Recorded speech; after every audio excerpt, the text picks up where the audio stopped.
Hey, what's up, everybody? It's BDF44 coming at you with another video. So I want to address a few things that I said that weren't necessarily, no, not even a few things, just one thing. I am not 34 years of age. I'm 36 years of age, going to be 37 this year.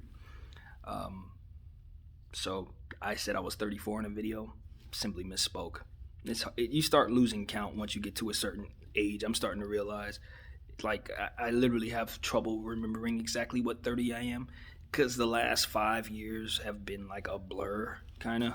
Been through so much. It's like, is it, how many birthdays did I have? Like, it's one of those. So, yeah, sometimes I think I'm 34. Other times I remember I'm 36. You guys got to forgive me. I didn't do that on purpose. And the second thing that I want to kind of clarify is I had a video a few days ago that really did well. Got about 2 grand views, and I clicked on the video just to see what others were looking at and realized that I may have misdirected some people with what it was that I was putting in the title. I mentioned BG is now officially a net, and then proceeded to go on to say something along the lines of Drummond and going to the Lakers for like 15 minutes of the 17-minute video or something like that. Didn't really touch on BG to the Nets at all, and that was a mistake, and the video did well, and I had no intention of that being the video that everybody clicked on. So for those who watched that and said, yo, he didn't even mention BG but the beginning of the video, and that's what we clicked on here for. I apologize. I did tell others to go check out my video where I had mentioned BG, and I saw that video did well, so I appreciate people clicking on both videos, but I want you guys to know that I'm not one of those people that's looking to misdirect people with my titles. I think that shit is lame. I don't think that it's authentic, and it's not the brand that I'm trying to build here. I want you guys to know who I am and click on it because you like how I speak. Now, garnering attention is very difficult. I understand that, and I don't knock anybody who puts a little jazz into their titles. Sometimes it's a good thing. Sometimes it can be a really, really helpful tool in helping people understand what it is they're going to be clicking on. But when you misdirect people like I did in that video, it's something that I don't appreciate when others do it. So to see that 2,000 people clicked on my video thinking they were going to see conversations about Blake Griffin and then end up hearing about Drummond, that was not my intention at all. It's not how I move. So yeah, I want to apologize to anybody who may have been misdirected. It only had 1 dislike, so I'm assuming everybody just kind of accepted what I was doing there. But for that one person that disliked, I agree with you. That was not cool. So yeah, thank you guys for watching that. Now, let's get on to what I do want to talk about, which actually is Andre Drummond, believe it or not. So the Lakers are talking about believing that he is going to choose them. The rumors are starting to swirl around that if he's not traded within the next 2 days, that a buyout is imminent. And if he were to go anywhere, it would be to the Lakers from what they are saying. He is now in Los Angeles. Rumors are saying he's already been commenting under Laker posts, though I haven't seen anything like that personally. That's what the rumor is, whatever. I also heard people saying he was doing the same thing about the Brooklyn Nets, commenting under their posts. He's from New York, so he probably wants to go home. I personally think that he would have a better chance at a ring going to the Nets simply because they are a healthier team and have a bit stronger core at this stage, especially with our guys fighting back from injury come playoff time. I'm assuming our guys aren't going to be completely healthy and completely in sync. I'd imagine the Nets will be in much better sync, even though KD is missing in action and we don't know when he's coming back. So, but all things considered, the Lakers are confident. The tea leaves are starting to look like they're purple and gold, and I'm pretty damn excited, especially since the Lakers just got blown all the way out by the Pelicans just now. And look, this is what it is. Just like I said in several videos ago, when you suffer injuries, you are probably going to lose the first couple of games prior to those guys getting injured, especially if those are important pieces. Particularly important pieces is what I'm trying to say. You lose an AD and LeBron James in the next couple games, you're going to lose. But once your team settles into what it is that they are and what they have, then you can start seeing some cohesiveness within the absence of those stars. And that's what I'm hoping to see. So we're probably going to lose the next game and the game after that, but then we'll start to find ourselves within what it is that we have, I hope. and we can bring on Drummond. We can bring in AD, bring AD back, who's probably about maybe 2 weeks away at this point, maybe longer if we're patient, and that should help overall put us in a position to at least get out of the play-in game situations that we may find ourselves in, that we're projected to find ourselves in if things continue this way. But to be honest with you, I've been on record saying it's doom and gloom for the Lakers. I don't think we're going to win a championship at this stage. Nothing has changed in that regard. I just don't see us being as not only healthy but cohesive as we need to be. And what we've come to realize, and this is a harsh truth, but our team isn't as talented as we thought it was. Good thing is the trade deadline is 2 days from now, and it has not passed, so we can get better. We're buyout candidates, obviously, for anybody on the buyout market, so that is going to help us get better. And we've seen what Rob Pelinka and the gang can do, so we are confident. But right now, this is about as bad as rock bottom can be for a championship caliber team. We are in a bad hole because of injuries, and injuries alone. If we weren't injured, we'd be blowing everybody out just the same. So, at the end of the day, you can have a great supporting cast. You can have a trash supporting cast. If you have LeBron James and Anthony Davis, you have a good chance of beating everybody. And that's just what it is. But without them, our cast is pretty solid. I think we have about 4 players that are worth really, really playing and enjoying on most teams. But the rest of our squad, as of right now, it just ain't that talented. It's just not. We're happy with Schroeder. We're happy with Trez. We're happy with Kuz. And THT is helpful. After that, we're not getting a whole lot out of everybody right now. KCP's names has been in rumors for trades. I hear rumors of him unfollowing the Lakers on all in Instagram sites or what have you. I don't know if that's true at all, so I'm not here to tell you that that's a fact. But what I will say is it's looking like the Lakers are going to be involved in something over the next 48 hours.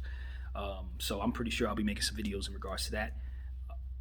I'm hearing Victor Oladipo's name being tossed around.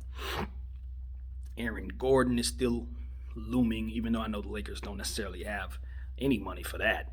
But just saying, he's out there. Terry Rozier's name and all those guys from Hornets are still floating around. I know that J.J. Redick is a buyout candidate. I'm pretty sure the Pelicans will buy him out.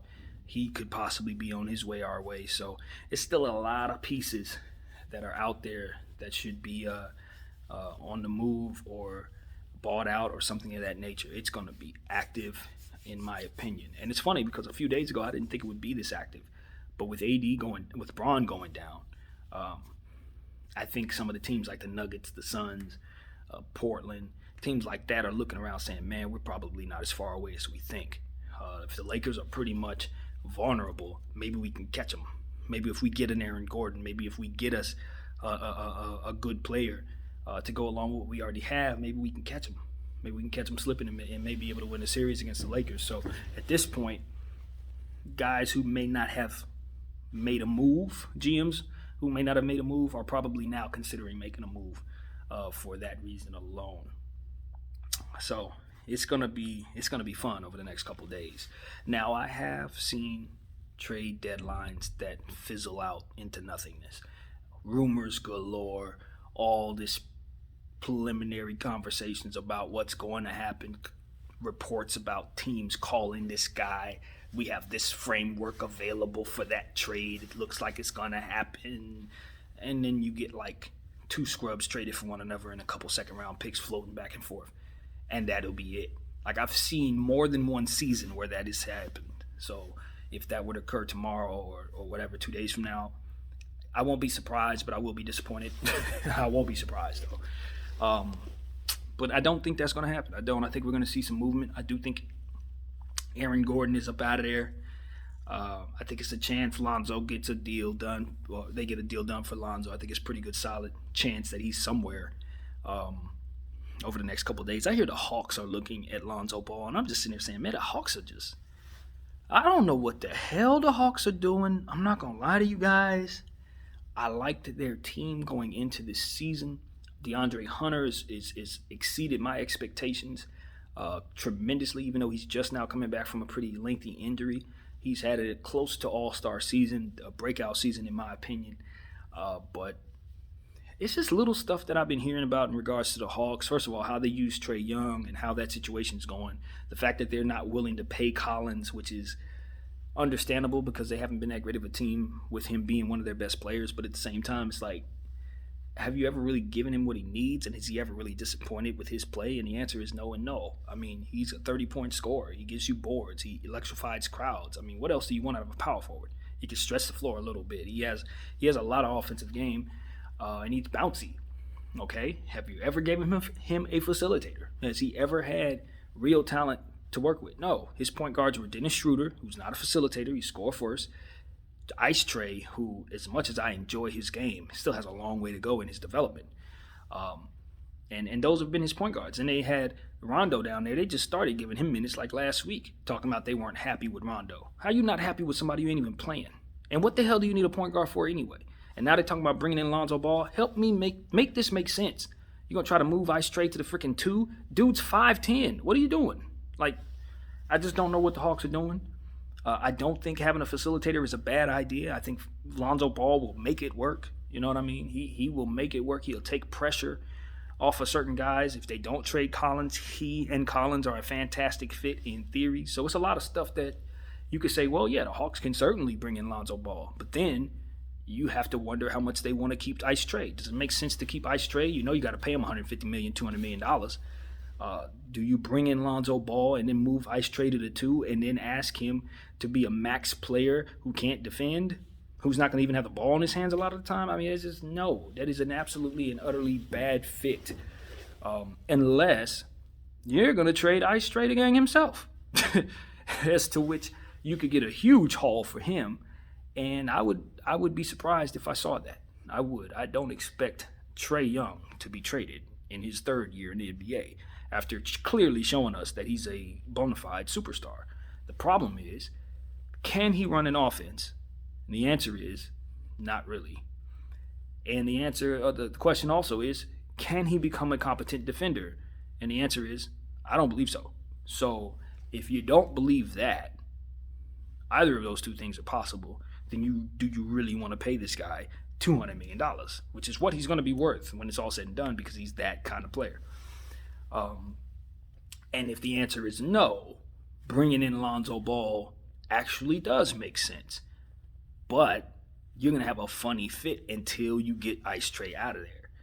And I don't think they're going to be looking to trade their best player over the next 2 days. So that means you're going to finish the season with not only him on the roster, but Rondo on the roster and Ice Trae on the roster. Not to mention the small forward shooting guard players that you have on the team, such as what's his name? Obviously, Hunter has already been mentioned. I want to say Riddick. What's his name? He's not really coming along strong right now, but we know he has mechanics. Reminds me of Malik Monk.